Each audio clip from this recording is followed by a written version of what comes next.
talvez acho que muitos que acompanham aqui o canal sabem que eu estudo gnosticismo também, embora não seja a minha linha principal, né? E eu sempre recomendo o canal Viveca, da minha amiga Laia Dúlios, né? Porque ela é especialista nesse assunto e lá tem muitos vídeos e vídeos também que ela promove esse diálogo do gnosticismo antigo com o budismo, né? Com o budismo Mahayana.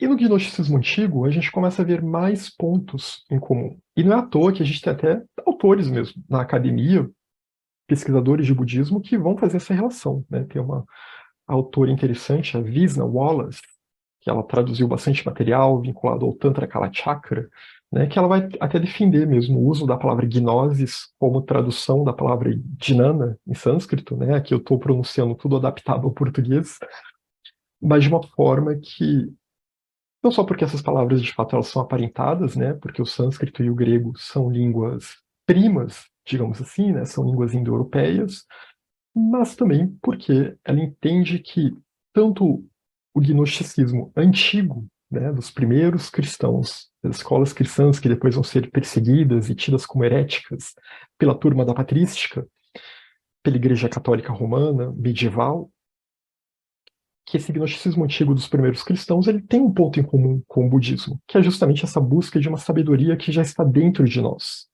né? Essa busca de um despertar, né?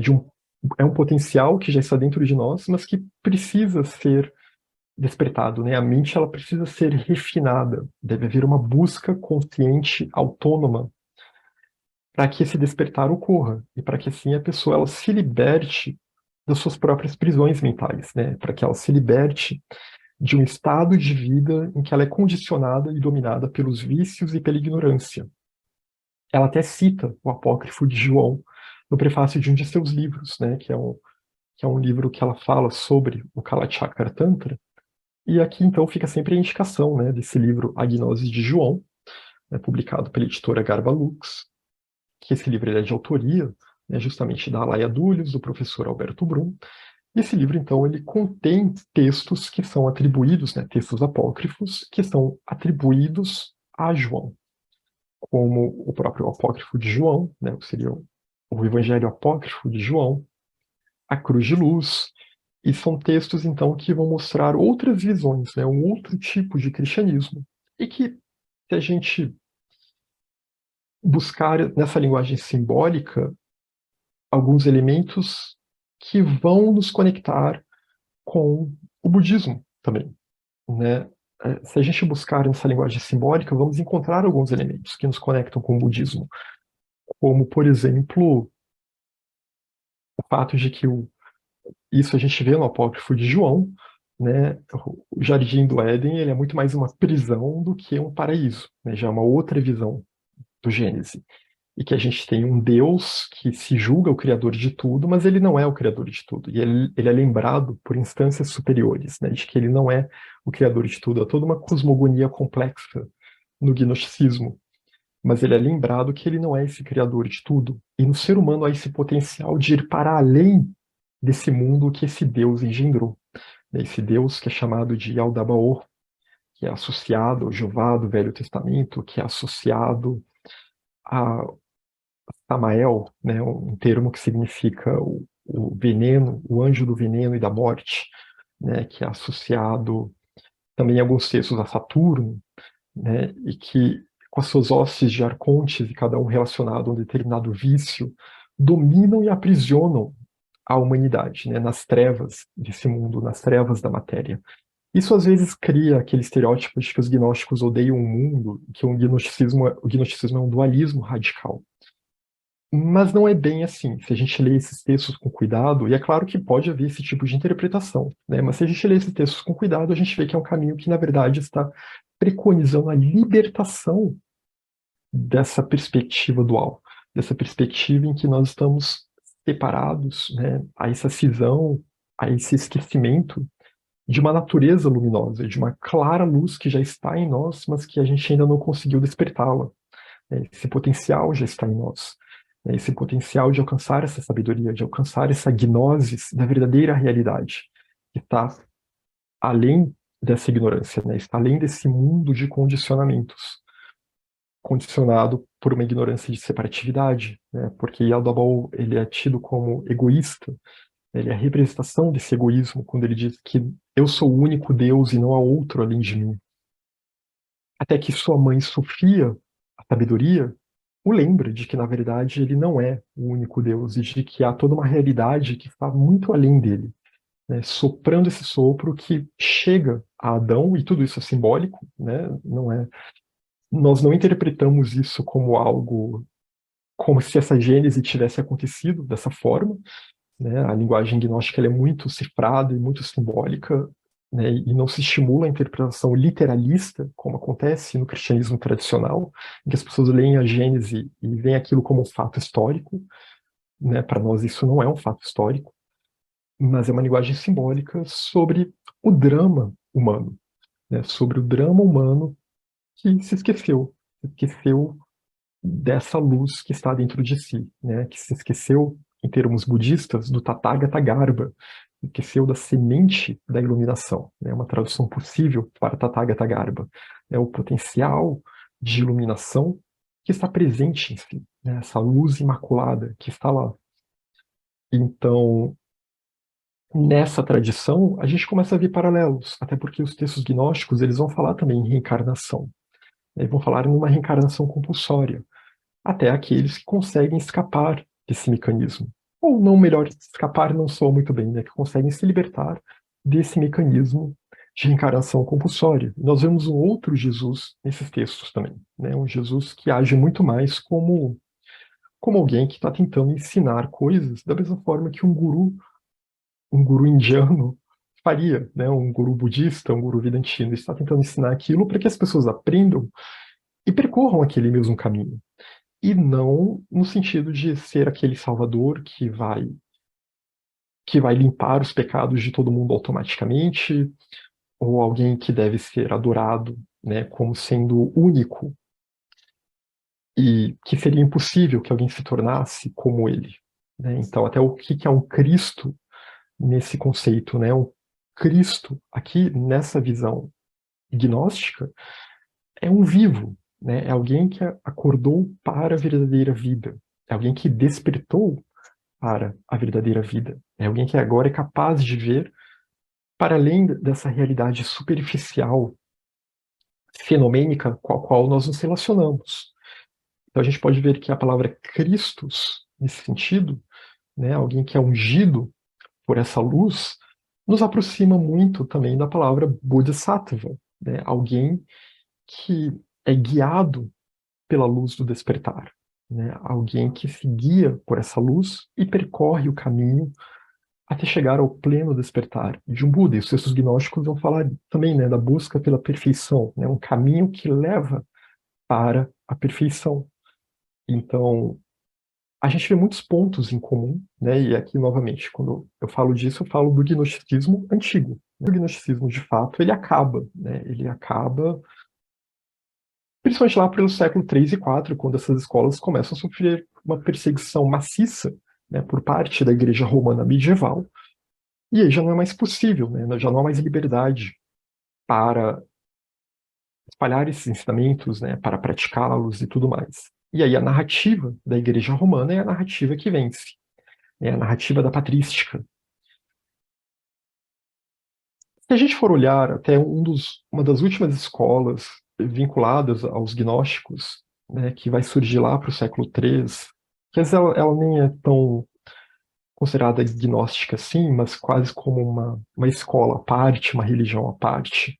Né? Lá na Síria, no antigo Império dos Partas, vai surgir a escola dos maniqueus, né? Com Mani sendo o principal expoente dessa escola, obviamente, né? Mas Mani ele não surgiu num vácuo. Mani vai ser um descendente de Bardesanes, né? E aqui tem outro livro também que eu vou indicar, da editora Garbalux, que é Bardesanes e os Hinos de Tomé. Então, que lá nessa região, né, nessa região dos Partas, nessa região da Síria, vai haver um período que a gente vai ter uma espécie de um reino gnóstico durante um curto período de tempo, né? Não vai durar muito, até porque já é uma época em que está também já havendo choques com a Igreja Romana, Mas a gente começa, então, a, a ver esse personagem, esse Mani, a partir do século III atuando, e com uma perspectiva muito universalista, né? Mani também vai falar em várias vidas, Mani vai falar no mundo de luz, em oposição às trevas, e muitas vezes é tido como um dualismo radical, né? Até porque vai ter personagens importantes aí para o catolicismo tradicional que vão sair da escola dos maniqueus, né?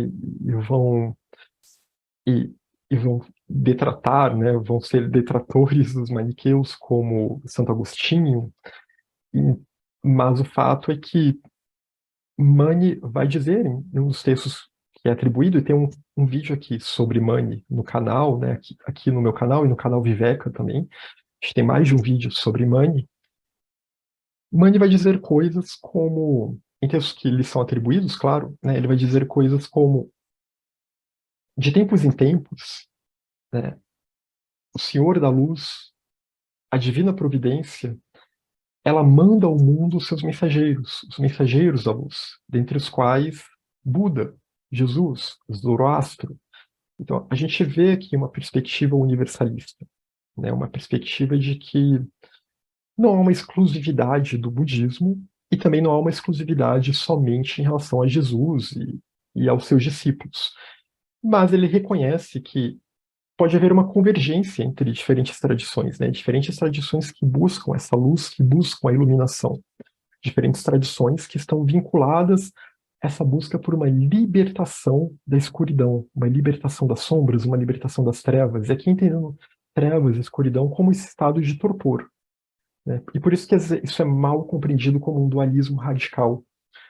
Mas essas trevas, elas são mais esse estado de torpor do que realmente algo que exista concretamente. É mais um estado de ignorância. E uma vez que a luz é alcançada, já não há mais espaço para essas trevas. Então a gente vê um movimento aqui, né? E o movimento dos maniqueus, essa escola dos maniqueus, ela vai se espalhar, ela vai da Síria chegar até a China. Ela também vai influenciar depois movimentos heréticos na Europa, né? Muitos heréticos na Europa, eles vão ser rotulados pejorativamente de maniqueus, como os cátaros, por exemplo, né? E os cátaros depois vão ser severamente massacrados também, né? Os cátaros lá na França, que também tinham um outro tipo de cristianismo, né? Estavam tentando montar uma comunidade distinta daquele cristianismo da patrística.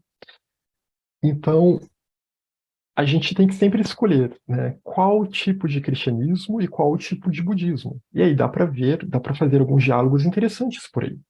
Dá para ver que o budismo ele não é tão exclusivo no que ele propõe, né, de uma libertação do samsara, da ideia de que nós não precisamos ficar confiando em deuses, etc., porque há uma luz que pode nos levar para além dos deuses que escravizam a humanidade neste mundo, né? Ou do Deus que, de certa forma, escraviza a humanidade neste mundo. E aqui que eu falo não literalmente, né? Mas eu falo no sentido de que esse Deus que foi criado por mentes humanas e que a humanidade, então, projeta os seus piores vícios sobre este Deus, né? E eu acho que o gnosticismo vai lidar muito com isso, quando ele monta essa figura, né, de Eldabaoth, né, e associando ao Jeová do Velho Testamento e tudo mais. Então, é possível fazer um diálogo interessante e é possível ver que há outras tradições, mesmo fora das tradições orientais, né, aqui eu nem tô tocando na questão das outras escolas indianas, que algumas sim, é possível fazer algumas aproximações, outras já um distanciamento em relação ao budismo, mas a ideia de moksha, da libertação, também é uma ideia comum, né? A grande parte das escolas indianas, né? A libertação do samsara, a libertação do ciclo compulsório e compulsivo de renascimentos, isso também é comum, embora vá haver algumas diferenças filosóficas em relação ao budismo, né? Sobre como eles entendem esse processo, como ele deve se dar e como a própria realidade é entendida. E aqui eu não estou dizendo que necessariamente o budismo e essas escolas gnósticas todos vão concordar entre si. Mas só pelo fato de haver essa busca por uma libertação, de haver a ideia de reencarnação ou renascimento, né, essa ideia de que passamos por várias vidas, Só isso já facilita muito mais o diálogo e acho que a gente pode aprender, né? Estudar uma outra tradição pode nos dar insights sobre a nossa tradição principal, digamos assim, né? Aquela que é o nosso principal foco, né? Pode nos dar insights, etc., mesmo que a gente veja que há algumas diferenças entre as duas, né? Mas no gnosticismo a gente tem a ideia de kenosis, né? Que não é exatamente igual, mas lembra um pouco a ideia de shunyata do budismo, né? A ideia do vazio, de se esvaziar de eu, né? A ideia de você se despir dos vícios, se despir desse senso de uma personalidade separada, porque assim você se abre para a instância divina, né? Você se abre para a espiritualidade, você se abre como um lótus que se abre, né? Um lótus que se abre, o lótus de Avalokiteshvara, né? O lótus da compaixão, que se abre para prestar atenção nos outros seres, né? Para prestar atenção no sofrimento alheio, né? E essa mensagem de compaixão do cristianismo, ela sim é uma mensagem interessante que tem tudo a ver com o budismo Mahayana. Isso, né? Quando ela é bem pregada e bem praticada, isso é sempre bom, né? De estimular e principalmente nesse tipo de diálogo, né? Essa questão da compaixão e essa busca pela sabedoria e uma busca, principalmente, né? Por uma gnosis, né? Uma busca por uma percepção direta dessa clara luz, uma percepção direta da realidade última, da natureza última, do eu, dos fenômenos, e em busca desse pleno despertar.